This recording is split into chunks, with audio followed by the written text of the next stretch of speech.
வேண்டுமென்றே தனது வீட்டின் முன் கழிவுநீரை கொட்டி சுகாதார சீர்கேடு ஏற்படுத்தும் நபர் மீது நடவடிக்கை எடுக்க வேண்டும் என மதுரை ஆட்சியரிடம் துணை ராணுவ படை வீரர் சீருடையில் வந்து புகார் மனு அளித்தார். கழிவுநீர் கொட்டப்படுவதால் வீட்டில் இருப்பவர்களுக்கு அடிக்கடி நோய் தொற்று ஏற்படுவதால் நம்மால் எல்லையில் நிம்மதியாக வேலை செய்ய முடியவில்லை என வேதனை தெரிவித்தார். வீட்டுல வந்து கழிவுநீர் வந்து சாக்கடை நீர் வந்து என் வீட்டு வாசல்ல தங்குது.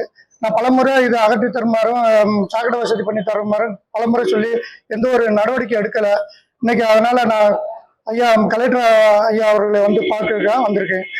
ஏற்கனவே நீங்க கம்ப்ளைண்ட் கொடுத்துருக்கீங்களா? ஏற்கனவே பலமுறை கம்ப்ளைண்ட் கொடுத்துருக்கு சார். அதுக்கான யார் வந்து அதிகாரிகள் யாரும் பார்க்கல வந்து சொல்லுவாங்க. சொல்லிட்டு அவங்க நான் போலீஸா இருக்கேன் கொஞ்ச நேரம் சொல்லிட்டு அப்படியே விட்டுருவாங்க. 2 நாளுக்கு சுத்தமா இருக்கு, 3ஆவது நாள் மறுபடியும் அதே இது ஆயிரும். யார் அந்த தண்ணி விடுறது? ஏத்து விட்டுருக்காங்க. முருகன் போலீஸா இருக்காப்ல சார். அவங்க குடும்பத்தார்கள் அவங்க வீட்டு வாசல்ல இருந்து ஊத்தி விடுறது. என் வீட்டு வாசல்ல என்னது பள்ளமா இருக்கு. ஐயா வீட்டுல தங்கி வெளியேறதுக்கான வசதி எதுவுமே இல்லை. ஆனா அவங்க ஊத்துற தண்ணி கூட என் வீட்டு வாசல்ல வந்து நிக்குது.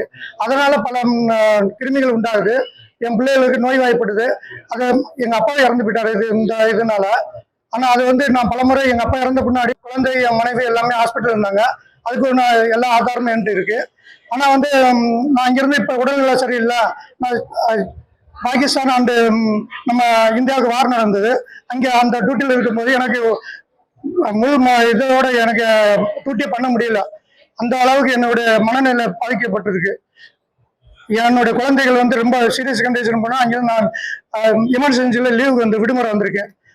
அந்த எமர்ஜென்சியில் போய் நேற்று தான் வீட்டில் இது ஹாஸ்பிட்டலேருந்து டிஸ்சார்ஜ் பண்ணி என் வீட்டில் ஒன்றா வச்சுட்டு உடனே கலெக்டர் ஐயா போய் பார்ப்போம், என்னதான் தீர்வு ஒரு இது கிடைக்கட்டுமே அப்படின்னு யூனிஃபார்மோட வந்திருக்கேன்.